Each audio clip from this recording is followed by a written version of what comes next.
Good morning, my people, and welcome to the Next Play. I'm your host, Darkel. Thank you for joining me on the Next Play 6-7.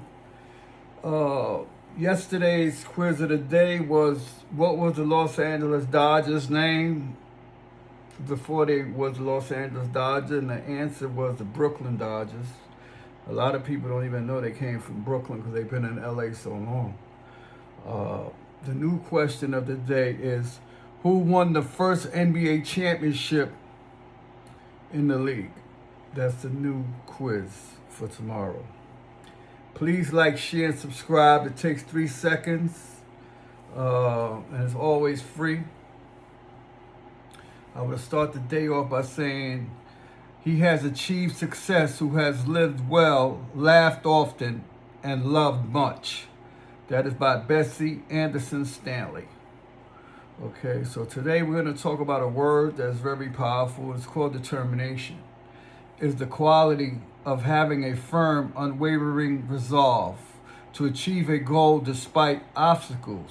It also refers to the act of officially settling a dispute or the scientific process of calculating and finding out the exact nature, amount, or position of something. Okay. Today, news, FIFA, World Cup news, Spain, the mighty Spain defeated Argentina. So Messi was crying at the end of the game. He was crying, man. He was crying for the fans because he wanted to win it for them. He's a great player.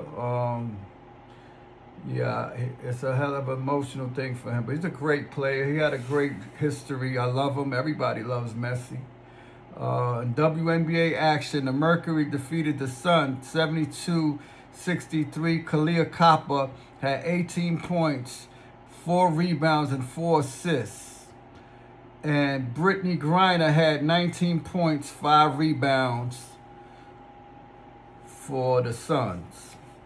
The Wings defeated the Sparks 90-82. Paige Bueckers had 25 points, 4 rebounds, and 5 assists. And Nneka Bumake had 17 points, 10 rebounds, and 3 assists for the Sparks. The Dream defeated the Sky 93-9. Alicia Gray had 29 points, 6 rebounds, and 3 assists. Azura Stevens had 20 points, 9 rebounds for the Sky. Okay.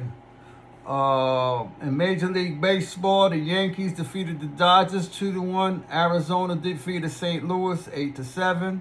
Seattle defeated San Francisco 6-3. Los Angeles Angels 3, Detroit 2. Chicago White Sox 3, Blue Jays 0.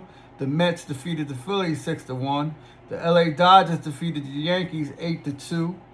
Boston defeated Tampa Bay 6-1. Atlanta defeated Texas 8-5. Pittsburgh defeated Cleveland 7-1.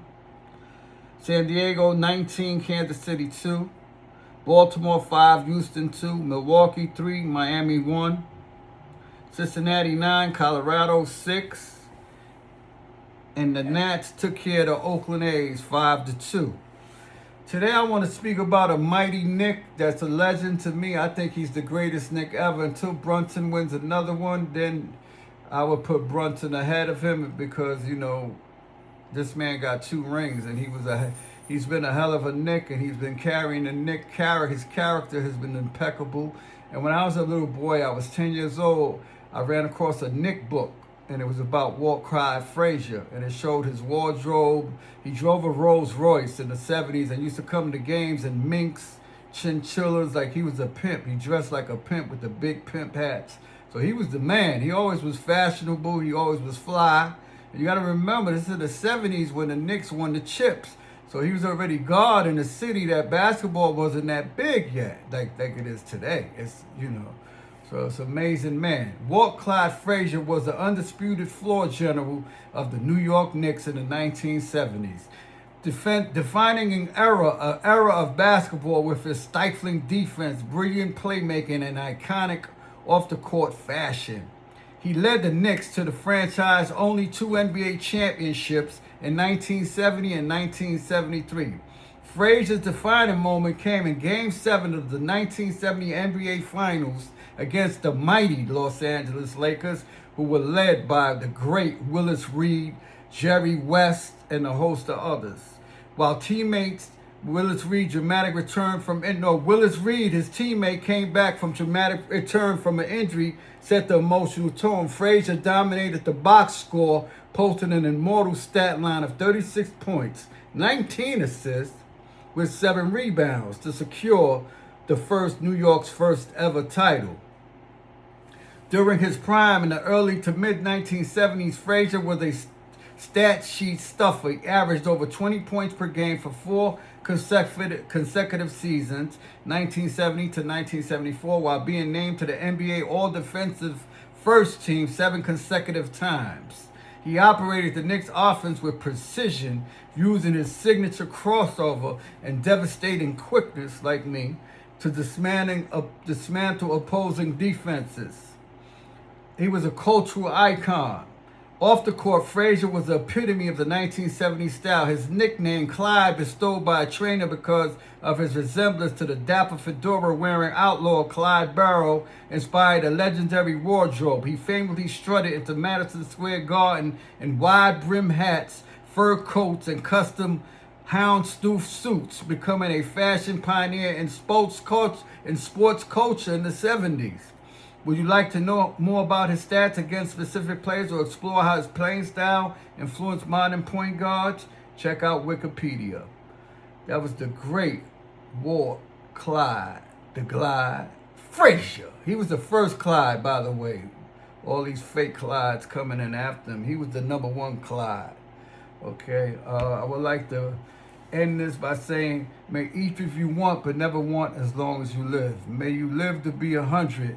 And me 100 minus a day, so I'll never know when great people like yourselves have passed away. May you live as long as you want, but never want as long as you live. I want to end this by saying free Poppy, free C Just, free Sadiq. Okay, and remember, if your device is not on the next play 6-7, your device is not on. Peace, love, wealth, and prosperity to all. Thank you very much for being with me. I'm out.